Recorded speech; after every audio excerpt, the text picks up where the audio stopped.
नमस्कार, फाइटर समाचार में आपका स्वागत है। पेश आज 11 मार्च शाम 4 बजे राजस्थान की खास खबरें। राजस्थान की भजनलाल सरकार ने निकाय चुनावों को लेकर 30 साल पुराना बड़ा नियम हटा दिया है।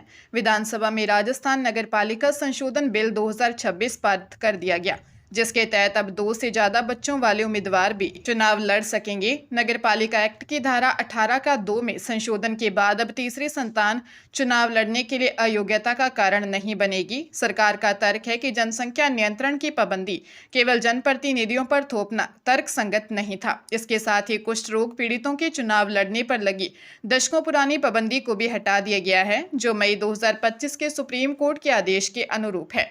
राज्यपाल की मंजूरी और नोटिफिकेशन जारी होते ही यह नया कानून लागू हो जाएगा। सुप्रीम कोर्ट ने प्रदेश में 15 अप्रैल तक निकाय और पंचायत चुनाव कराने के निर्देश दिए हैं। श्रीगंगानगर जिले के गढ़साना के सखी गांव में करीब 5.5 साल पहले हुई गुरमीत सिंह की हत्या के मामले में एडीजे कोर्ट ने मृतक की पत्नी सतविंदर कौर और उसके प्रेमी राजविंदर सिंह को दोषी करार देते हुए आजीवन कारावास की सजा सुनाई है। यह हत्या 20 अक्टूबर 2020 को अवैध संबंधों में बाधा बनने के कारण की गई थी। मामले में मृतक के 2 मासूम बच्चों 10 वर्षीय बेटी खुशप्रीत और 7 वर्षीय बेटे दिलजीत की गवाही सजा का मुख्य आधार बनी, जिन्होंने अपनी आंखों से पिता की हत्या होते देखी थी। इसके अलावा पोस्टमार्टम रिपोर्ट ने भी धोखे का पर्दाफाश किया, क्योंकि फेफड़ों में पानी नहीं मिलने से यह स्पष्ट हो गया कि मौत डूबने से नहीं हुई थी। अपर सेशन न्यायाधीश ऋषि कुमार ने दोनों दोषियों पर आर्थिक जुर्माना भी लगाया है।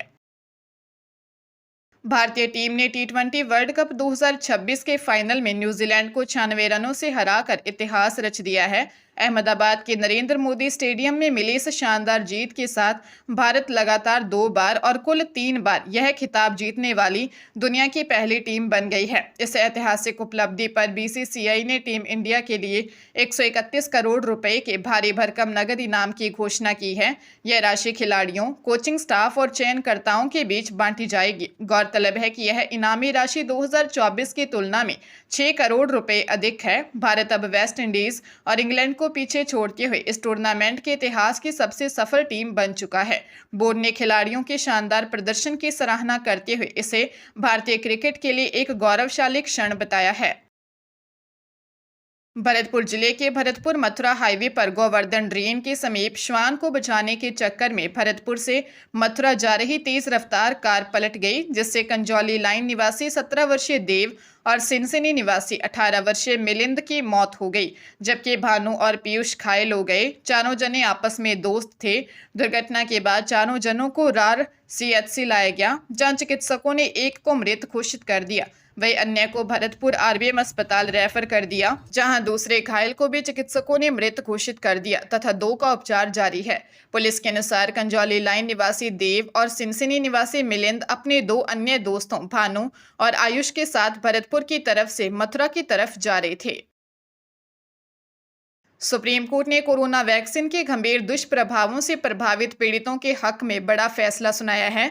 जस्टिस विक्रम नाथ और जस्टिस संदीप मेहता की पीठ ने केंद्र सरकार को निर्देश दिया है कि वह वैक्सीन से होने वाले नुकसान के लिए एक नो फॉल्ट मुआवजा नीति तैयार करे। अदालत ने स्पष्ट किया कि यदि टीकाकरण के कारण किसी व्यक्ति को गंभीर स्वास्थ्य हानि होती है तो उसे उचित मुआवजा मिलना चाहिए। यह आदेश उन याचिकाओं पर सुनवाई के दौरान आया जिनमें कोविशील्ड वैक्सीन लेने के बाद महिलाओं की मौत का दावा करते हुए मुआवजे और जांच की मांग की गई थी। हालांकि कोर्ट ने अलग से विशेषज्ञ पैनल बनाने की मांग को खारिज करते हुए कहा कि वर्तमान निगरानी व्यवस्था ही जारी रहेगी। साथ ही अदालत ने सरकार को निर्देश दिया कि वह टीकाकरण के दुष्प्रभावों से जुड़े आंकड़े समय समय पर सार्वजनिक करें। पीड़ित व्यक्ति कानूनी रास्तों का भी उपयोग कर सकते हैं। राजस्थान विधानसभा में रसोई गैस की कीमतों में बढ़ोतरी और कमर्शियल सिलेंडरों की राशनिंग को लेकर भारी हंगामा हुआ। नेता प्रतिपक्ष टीकाराम जूली और कांग्रेस विधायक अमित चचाण ने सरकार को घेरते हुए कहा कि अंतर्राष्ट्रीय कीमतों का हवाला देकर जनता पर डबल बोझ डाला जा रहा है।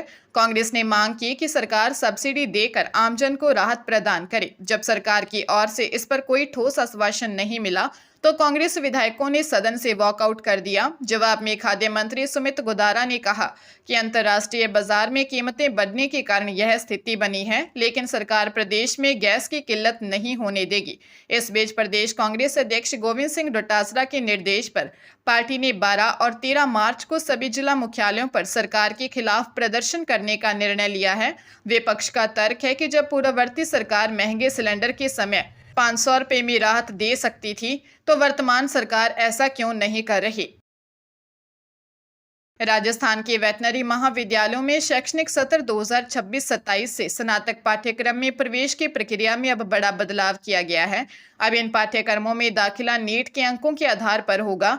राजस्थान प्री वेटनरी टेस्ट का आयोजन अब नहीं किया जाएगा, जबकि पिछले साल तक वेटनरी विश्वविद्यालय द्वारा इस परीक्षा का आयोजन किया जाता था। प्रवेश के इच्छुक अभ्यर्थियों के लिए नीट यूजी 2026 के ऑनलाइन आवेदन की अंतिम तिथि अब 11 मार्च निर्धारित की गई है। इससे पहले आवेदन की अंतिम तिथि 8 मार्च थी, जिसे अब बढ़ा दिया गया है। ऐसे में जो छात्र राजस्थान के वेटनरी कॉलेजों में प्रवेश लेना चाहते हैं, उन्हें अब अनिवार्य रूप से नीट परीक्षा में शामिल होना होगा।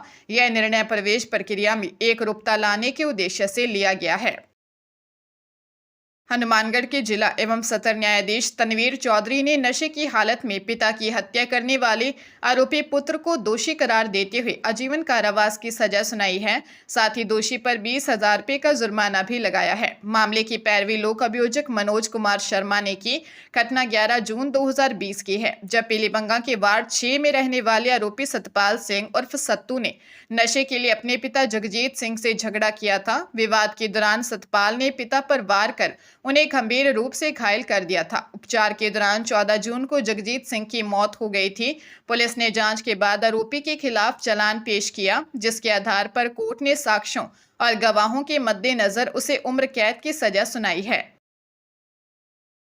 पंजाब के होशियारपुर जिले के मुकेरियां के स्थानीय पेट्रोल पंप के पास एक दर्दनाक सड़क हादसे में स्कूटी सवार 2 युवतियों की मौके पर ही मौत हो गई। मृतकों की पहचान 21 वर्षीय आंचल और 18 वर्षीय रागिनी कुमारी के रूप में हुई है, जो मुकेरियां की कलगीधर कॉलोनी की निवासी थी। दोनों युवतियां अपनी स्कूटी पर सवार होकर रेलवे स्टेशन के पास एक निजी पैलेस में आयोजित शादी समारोह में शामिल होने जा रही थी। हादसा उस समय हुआ जब सर्विस लेन पर सामने से आ रही एक तेल टैंकर ने उनकी स्कूटी को जोरदार टक्कर मार दी। टक्कर के बाद दोनों युवतियां सड़क पर गिर गई और टैंकर की चपेट में आने से उनकी जान चली गई। सूचना पर पुलिस टीम ने मौके पर पहुंचकर टैंकर और उसके चालक को हिरासत में ले लिया है। शवों को पोस्टमार्टम के लिए सिविल अस्पताल भेजकर मामले की कानूनी कार्रवाई शुरू कर दी गई है। राजस्थान और जम्मू कश्मीर के बीच उलझे एक दिलचस्प प्रेम प्रसंग के मामले में राजस्थान हाई कोर्ट में दायर बंदी प्रत्यक्षीकरण याचिका को याचिकाकर्ता ने वापस ले लिया है। डिडवाना निवासी जितेंद्र सिंह ने दावा किया था कि उसने जम्मू कश्मीर की शकीला से विवाह किया है और उसके परिजनों ने उसे जबरन रोक रखा है। हालांकि मामले में तब नया मोड़ ले लिया जब शकीला ने जम्मू कश्मीर हाईकोर्ट में पेश होकर एक अन्य स्थानीय युवक के साथ निकाह करने की बात स्वीकार की। शकीला ने अदालत को बताया कि उस पर परिवार की ओर से किसी तीसरे व्यक्ति से निकाह का दबाव था और उसने अपनी जान को खतरा बताते हुए सुरक्षा की मांग की। हाईकोर्ट में सुनवाई के दौरान सरकार ने जम्मू कश्मीर अदालत के आदेशों का हवाला दिया, जिसके बाद याचिकाकर्ता के वकील ने याचिका वापस लेने की अनुमति मांगी। अदालत ने युवती के बयानों और उसके पसंद को देखते हुए याचिका को खारिज कर दिया है। हरियाणा के पानीपत में दिल्ली अमृतसर नेशनल हाईवे पर घने कोहरे के कारण हुए एक भीषण सड़क हादसे में अमेरिका निवासी एनआरआई पति पत्नी की मौत हो गई। रोहतक बाईपास के पास एक खराब ट्रक बीच सड़क पर खड़ा था, जिसमें पीछे से आ रही तेज रफ्तार टैक्सी जा घुसी। हादसे में सवार 63 वर्षीय रंजीत सिंह संधू और उनकी 61 वर्षीय पत्नी सतिंदर कौर ने मौके पर ही दम तोड़ दिया। मृतक दंपति अमेरिका में ट्रांसपोर्ट का व्यवसाय करते थे और दिल्ली एयरपोर्ट से टैक्सी लेकर अमृतसर स्थित अपने घर जा रहे थे।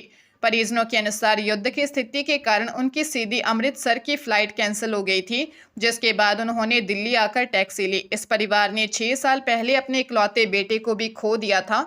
पुलिस ने अज्ञात ट्रक ड्राइवर के खिलाफ मामला दर्ज कर फरार आरोपी की तलाश शुरू कर दी है।